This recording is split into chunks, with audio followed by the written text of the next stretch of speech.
Hello friends.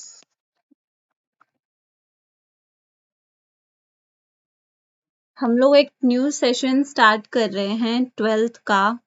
आप सबका board है, मुझे पता है आप लोगों को कितना टेंशन है और ह्यूमैनिटीज है, सबको लगता है रटना है, कितना रटेंगे। तो उसका टेंशन मत लो, आपका वो टेंशन खत्म करने के लिए ही हमने ये चैनल बनाया है, ताकि आपका स्ट्रेस जो है वो थोड़ा रिलीफ हो जाए और पढ़ाई जो है वो आपको इतना डिफिकल्ट ना लगे। तो हमारे ये जो सब्जेक्ट्स हैं ह्यूमैनिटीज, सबको लगता है बहुत लिखना पड़ेगा, बहुत लेंथी आंसर्स होते हैं।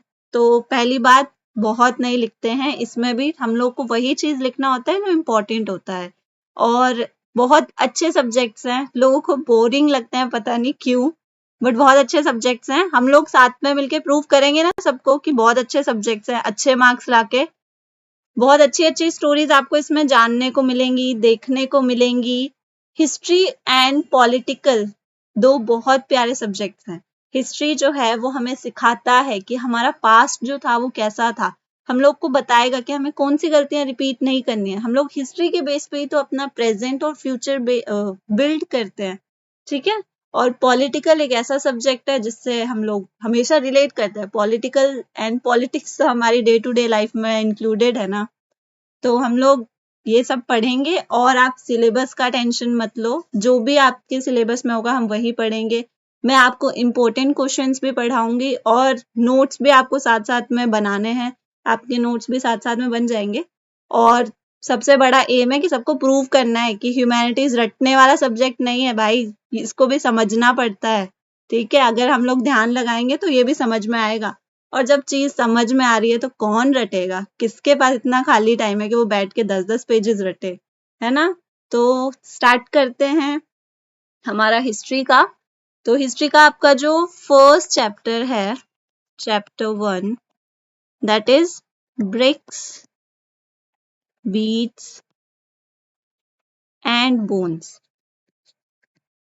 और अच्छे से बोले तो द हड़प्पन सिविलाइजेशन। बहुत सारे लोग इस नाम से बहुत अच्छे से फेमिलियर होंगे, बहुत अच्छे से सुना होगा आपने इस नाम को बहुत बार। बट बहुत कम लोग हैं जो जानते हैं कि एक्चुअली में हड़प्पन सिविलाइजेशन है क्या। बहुत लोगों को लगता है कि अरे काफी पुराने लोग थे, बहुत कुछ इसके बारे में है हमारे पास जानने को। और सबसे बड़ी बात, बहुत इंटरेस्टिंग बातें हैं इसके बारे में जानने को। सबसे पहली बात तो जो हड़प्पन सिविलाइजेशन है, काफी पुरानी सिविलाइजेशन है, सबको पता है। और इसके बेसिस पे लोग एजम्पशंस बनाते हैं कि बहुत पुराने लोग थे, काफी पुराने टाइम पे वो लोग रहते थे, तो उनको ना वे ऑफ टॉकिंग था, वे ऑफ लिविंग कुछ भी नहीं था। वो लोग तो वैसे ही बस आग जला के रहते थे गुफाओं में, पता नहीं क्या क्या एजम्पशंस है। बट आप लोग शॉक होने वाले हैं कि उनका वे ऑफ लिविंग कितना ज्यादा बेटर था। अगर आप इस चैप्टर के बाद आप लोग कंपेयर करना कि किसका वे ऑफ लिविंग ज्यादा अच्छा है, हमारा या उनका, ठीक है। तो द हड़प्पन सिविलाइजेशन। तो सबसे पहले तो सबसे इम्पोर्टेंट वर्ड जो हमें देखने को मिल रहा है वो है व्हाट इज सिविलाइजेशन। इसके आसपास ही पूरा चैप्टर घूम रहा है। बेसिक ही है कि सिविलाइजेशन होता क्या है।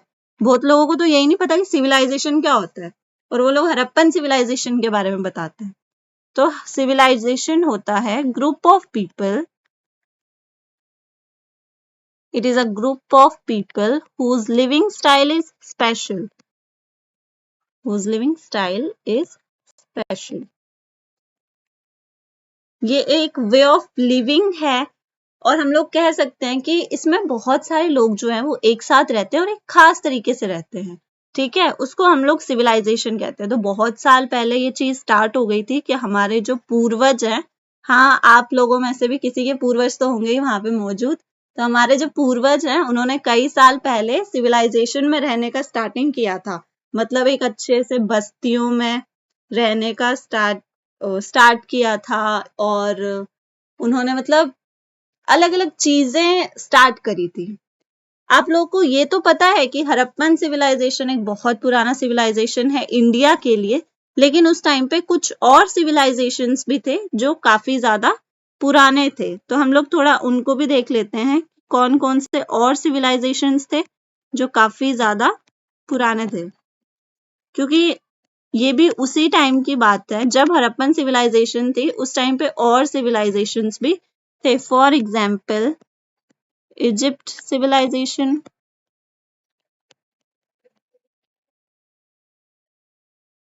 और इन सिविलाइजेशंस की ना एक खास बात थी कि ये ना सारी की सारी सिविलाइजेशन एक नदी के किनारे बसी हुई थी। जैसे कि जो इजिप्ट सिविलाइजेशन थी, ये नाइल रिवर के किनारे थी।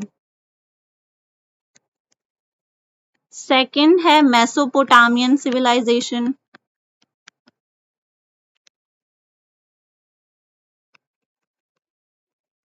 ये भी एक नदी के किनारे बसी हुई थी जिसका नाम है दजला एंड फरात। ये दोनों नदियां हैं, कंफ्यूज नहीं होना है। एंड थर्ड है हमारा प्यारा दोस्त चाइनीज सिविलाइजेशन। इनकी शुरुआत भी हमारे साथ ही हुई थी जब हड़प्पन सिविलाइजेशन थी, उसी टाइम पे चाइनीज सिविलाइजेशन भी थी। ये एक बहुत अच्छी नदी के बगल में बसे हुए थे, येलो रिवर, जिसको हम लोग हुआंगहू रिवर भी कहते हैं।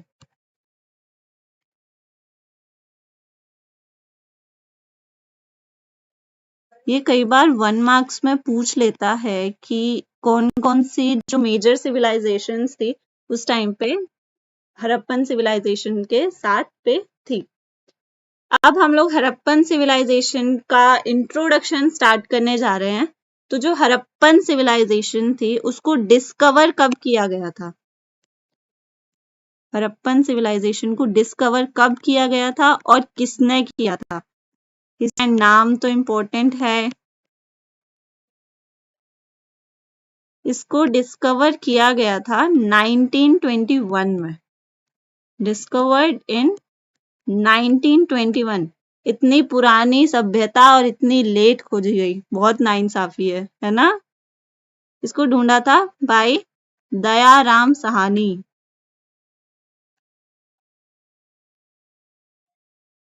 इन्होंने इसको खोजा था 1921 में। जब ये सिविलाइजेशन खोजी गई थी तो उस टाइम पे जो रेलवेज होता है ना उसका काम चल रहा था और इसके हमें रिमेन्स मिले थे, बट लोग उस टाइम पे इतने ज्यादा समझदार थे कि हम क्या बताएं। उन लोगों को उसका समझ ही नहीं आया, उसका इम्पोर्टेंस ही नहीं पता चला हड़प्पन सिविलाइजेशन का। नहीं तो ये तो 18 समथिंग में ढूंढ लिया गया होता, बट उस टाइम पे लोगों को समझ ही नहीं था कि ये क्या चीज है। उनको तो लग रहा था बस पत्थरों के ढेर है। तो इसलिए फिर बाद में इसको अच्छे से ढूंढा गया 1921 में बाय दयाराम साहनी। अब दयाराम साहनी जो थे वो भी लीडर नहीं थे, इनके ऊपर भी एक और सर थे। तो उनका नाम था जॉन मार्शल। ये जॉन मार्शल के अंडर में काम करते थे, अंडर जॉन मार्शल। इसलिए अगर कभी पूछा जाएगा कि जो ये इंडस वैली सिविलाइजेशन है, हड़प्पन सिविलाइजेशन को एक और नाम से जाना जाता है, वैसे बहुत नामों से जाना जाता है लेकिन एक फेमस नाम है इंडस वैली सिविलाइजेशन। ये भी आप लोगों ने सुना होगा। तो अगर आपसे पूछेगा कि इंडस वैली सिविलाइजेशन नाम किसने दिया था, तो उसका किया धरा है ये जॉन मार्शल ने। ये नाम दिया था जॉन मार्शल ने। और अगर आपसे पूछेगा कि इंडस वैली या हड़प्पन सिविलाइजेशन को डिस्कवर किसने किया था, तो वो किया गया था दयाराम साहनी जी द्वारा। आई होप समझ आ रहा होगा आपको यहाँ तक। तो अब हम लोग ये पढ़ ही रहे हैं तो हमने ये तो जान लिया कि हड़प्पन सिविलाइजेशन का एक नाम इंडस वैली सिविलाइजेशन है, बट क्या इसके और नाम भी हैं? तो आंसर इज यस। इसके और भी नाम हैं जो आपको याद तो नहीं करने पड़ेंगे, जैसा हमने बताया समझने ही पड़ेंगे, बट हर नाम के पीछे एक रीजन होता है कि वो नाम क्यों था। ठीक है, तो पहले देख लेते हैं इसके क्या क्या नाम है। तो different names of Harappan civilisation. तो पहला नाम तो आपको यहीं पे दिख रहा है, फर्स्ट नाम है हड़प्पन सिविलाइजेशन। आप गेस कर सकते हैं क्या कि हड़प्पन सिविलाइजेशन क्यों नाम पड़ा होगा? बिल्कुल कर लिया होगा अभी तक तो आपने। हड़प्पन सिविलाइजेशन इसको इसलिए कहा जाता था क्योंकि इसके जो रिमेन्स थे, रिमेन्स का मतलब होता है जो अवशेष होते हैं उनको हम लोग रिमेन्स कहते हैं, तो जो उसके रिमेन्स थे वो पाए गए थे हड़प्पा में, इसलिए इसको नाम दिया गया था हड़प्पन सिविलाइजेशन। सेकंड नाम जो है वो है इंडस वैली सिविलाइजेशन। ये तो बहुत इजी है गैस करने के लिए, ये तो मैं नहीं बोलूंगी कि आप लोग गैस करो, ये आप ऑलरेडी गैस कर चुके होंगे। तो इसका आंसर है कि ये इंडस रिवर के किनारे बसा हुआ था, इसलिए इसको इंडस वैली सिविलाइजेशन कहा जाता है। Situated on the bank of the Indus river. I hope आप बैंक का मतलब सही समझ रहे होंगे, है ना। थर्ड एक और नाम है जो अभी तक आपने नहीं सुना होगा बट ये इम्पोर्टेंट नाम है, इसको ब्रोंज एज सिविलाइजेशन नाम से भी जाना जाता है। Bronze age civilisation. तो जैसा कि मैंने बताया कि ये थे तो पुराने लोग लेकिन बहुत ज्यादा ये तेज थे, बहुत ज्यादा समझदार थे, तो इन्होंने ब्रॉन्ज ढूंढ लिया था टिन और कॉपर को मिक्स करके। ये लोग इतने तेज थे कि ये अभी तक ब्रॉन्ज ढूंढ चुके थे। दे discovered bronze by mixing tin and copper। तो ये आपके कुछ इम्पोर्टेंट नाम है हड़प्पन सिविलाइजेशन में जो आपको दिमाग में रखने हैं। अब हम लोग ये भी देख लेते हैं, जैसा कि हमने बोला कि इंडस वैली सिविलाइजेशन या हड़प्पन जो सिविलाइजेशन है ये काफी पुरानी सिविलाइजेशन है, तो हम लोग को एक चीज इम्पोर्टेंट इसके बारे में याद रखना है कि इसका टाइम पीरियड क्या था, मतलब वो कौन सा टाइम था जब ये सिविलाइजेशन एग्जिस्ट कर रही थी। Time period of Harappan civilisation.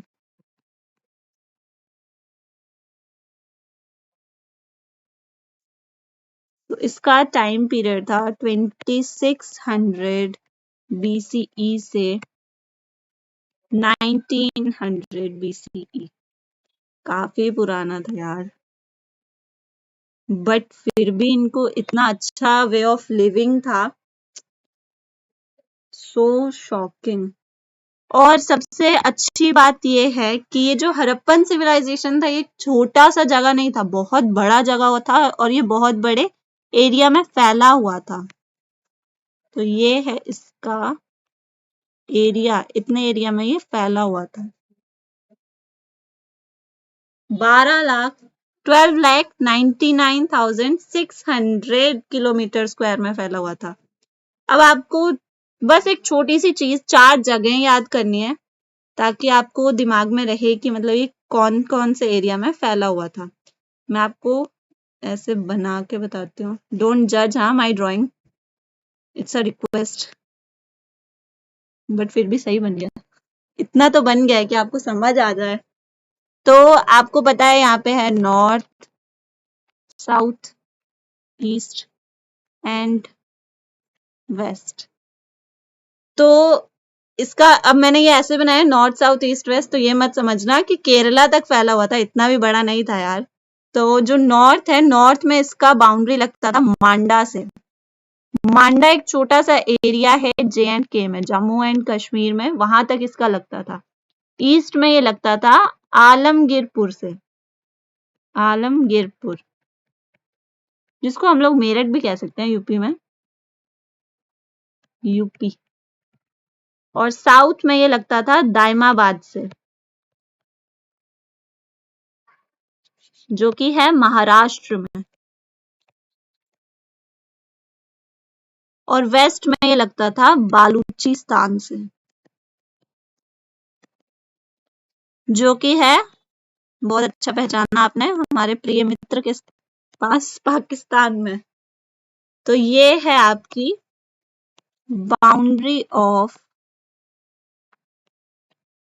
Harappan civilisation, और इस एरिया में फैला हुआ था पूरा हड़प्पन सिविलाइजेशन। अब वो कैसे रहते थे, क्या करते थे, क्या खाते थे, ये सारी चीजें अब हम लोग पढ़ेंगे नेक्स्ट क्लास में। आई होप कि आपको अभी तक जो मैंने बताया है वो क्लियर हो और अच्छे से पढ़ेंगे यार। याद रखो अपना इम्प्रूव करना है, हिस्ट्री और पॉलिटिकल रटने वाला सब्जेक्ट नहीं है, समझने वाला है। तो एंड अच्छे से तैयारी करो, बोर्ड है आपका। All the best, thank you.